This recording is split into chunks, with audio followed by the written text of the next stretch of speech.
তাহসিন তাজ আপনি প্রশ্ন করেছেন, আমার মনে আল্লাহ রসুল সাল্লাল্লাহু আলাইহি সাল্লাম নিয়ে অত্যন্ত অপমানজনক চিন্তা মাথায় আসে। আমার মাঝে মাঝে মনে হয় নাস্তিক মোরতাদ হয়ে গেছি, আমার করণীয় কি প্লিজ জানাবেন, খুবই মানসিক যন্ত্রণায় আছি। ভাই তাহসিন, আপনাকে বলবো মনের ভিতরে বাজে ওয়াসওয়াসা আসা এটা দোষের না। আপনি সেটাকে যদি নিজে কন্টিনিউ না করেন, সেটাকে যদি আপনি নিজে অ্যাকসেপ্ট না করেন, নিজে নিজে সেটাকে মনের ভিতরে সৃষ্টি না করেন, আপনার মনে জল্পনা কল্পনাটার উদ্রেক হয়েছে, এসেছে, তাহলে এটাকে হাজেস বা খাওয়াতের ইত্যাদি বলা হয়। এগুলোকে ইসলামী শরিয়া দোষণীয় বলে না, কারণ এটা আপনার সাধ্যের বাইরে, এটা আপনি ইচ্ছাকৃত করেন না। শয়তান এ ধরনের কুমন্ত্রণা মনের ভিতরে সৃষ্টি করে। আর এ ধরনের কুমন্ত্রণা থেকে বাঁচার জন্য আপনি সবসময় কোরআন এবং সুন্নাহকে নিয়ে ভাববেন, অবসর সময় কাটাবেন না।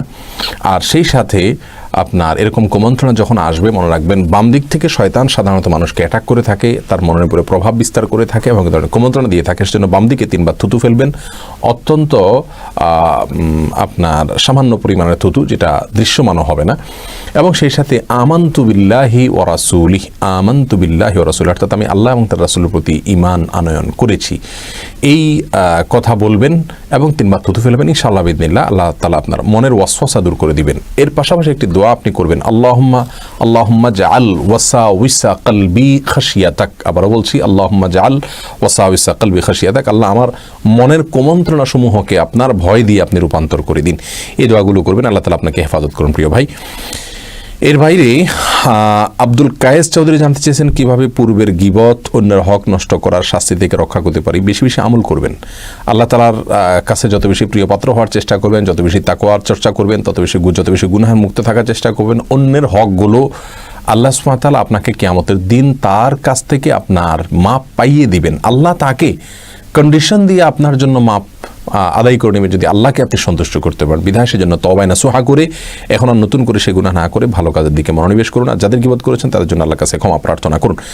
জান্নাত জাহান প্রশ্ন করেছেন, সন্ধ্যায় ঘরে বাতি জ্বালাতে হয়, এটা কি ইসলাম কি বলে?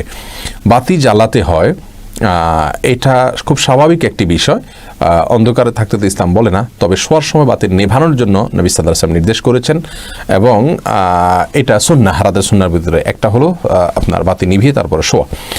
মোহাম্মদ কাউসার জানতে চেয়েছেন সূরা কাহফের 10 নং আয়াত কখন পড়তে হবে দাজ্জালের ফিতনা থেকে বাঁচার জন্য? এটা সবসময় পড়বেন ভাই কাউসার, কারণ রাসূল করিম সাল্লাল্লাহু আলাইহি ওয়াসাল্লাম বলেছেন দাজ্জালের ফিতনা থেকে বাঁচার জন্য সূরা কাহফের 10 আয়াত যার জানা থাকবে, মুখস্থ থাকবে, ইয়াদ থাকবে, স্মরণ থাকবে, সেই ব্যক্তিকে আল্লাহ দাজ্জালের ফিতনা থেকে বাঁচাবেন। এজন্য দাজ্জালের ফিতনা থেকে বাঁচার জন্য সূরা কাহফের প্রথম 10টি আয়াত অন্তত মুখস্থ প্রত্যেক মুসলমানের থাকা উচিত, তার অর্থ বোঝা উচিত এবং সবসময় এটা পাঠ করা উচিত।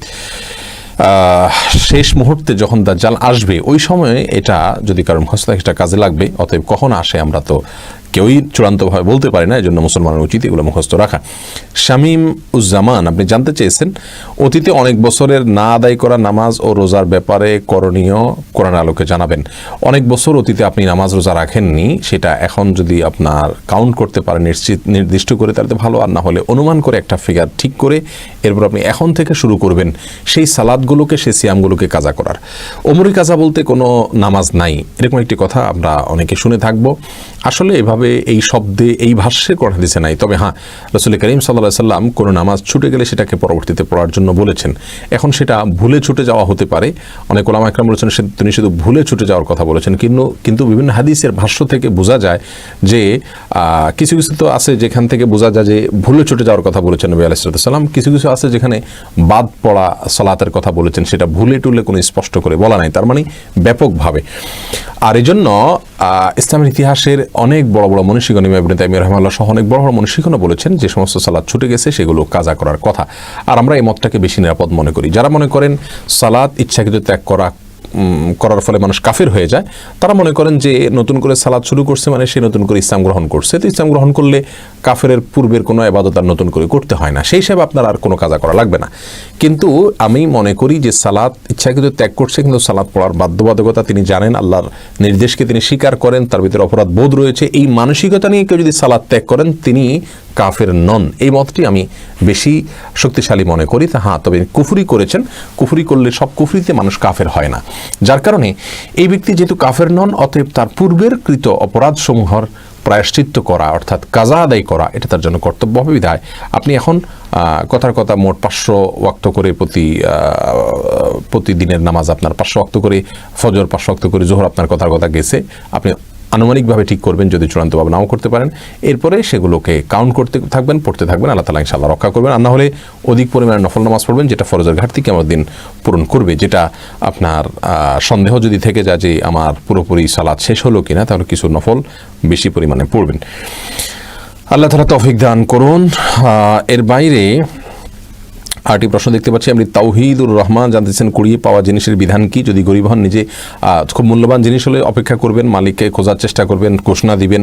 কোনোভাবে যদি খুঁজে না পাওয়া যায়, তাহলে সেক্ষেত্রে দীর্ঘদিন পর্যন্ত খুঁজছেন কিন্তু মালিক পাওয়া যাচ্ছে না, আর পাওয়ার আশাও নেই, তাহলে নিজে গরিব হলে নিজে ভোগ করতে পারবেন, আর হলে অন্য কোনো কাউ দিতে পারবেন। আর যদি সাধারণ কিছু হয় যেটা মানুষ খুঁজে বেড়ায় না, একটা মেসেজ, শলাকা, 1 টাকার কয়েন, এটা কেউ খুঁজতে যাবে না, এরকম হলে এটা নিজে ভোগ করতে পারবে, এটা হাদিস থেকে সেটা বোঝা যায়। আর নিজে ভোগ করতে না চাইলে কোনো গরিব মানুষকে তার পক্ষ থেকে দান করে দিবেন। শান্ত ছেলে আইডি থেকে প্রশ্ন করেছেন, আদম আলাইহিস সালামের বিবি হাওয়াকে দেনমোহর হিসাবে কি দিয়েছিল? আমার জানা নেই ভাই এই বিষয়ে।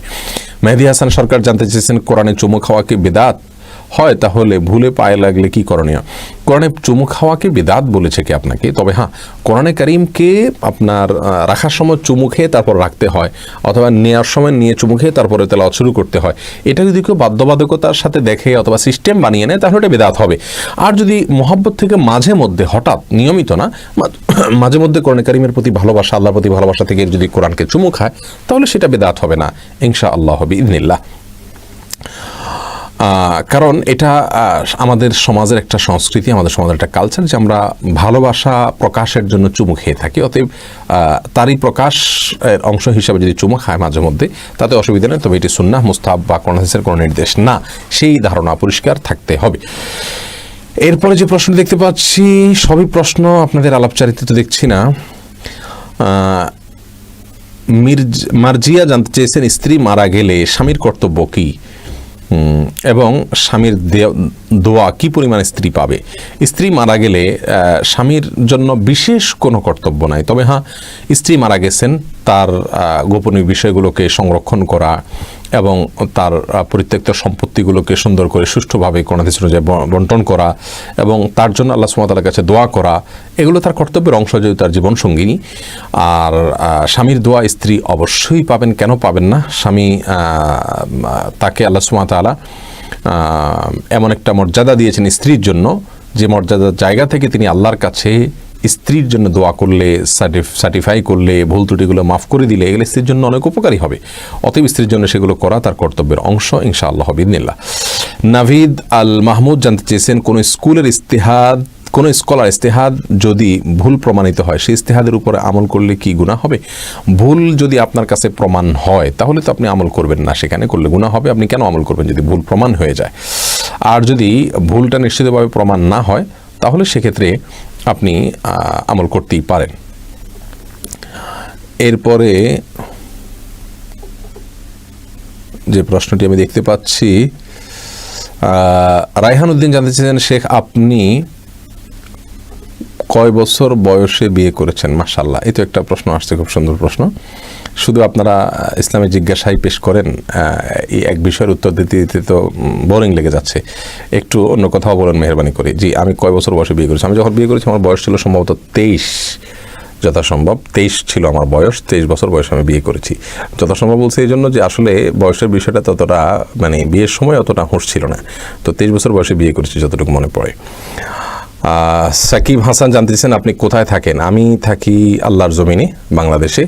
এই মুহূর্তে আছি ঢাকা শহরের অদূরেই নারায়ণগঞ্জের চিটাগাং রোডে।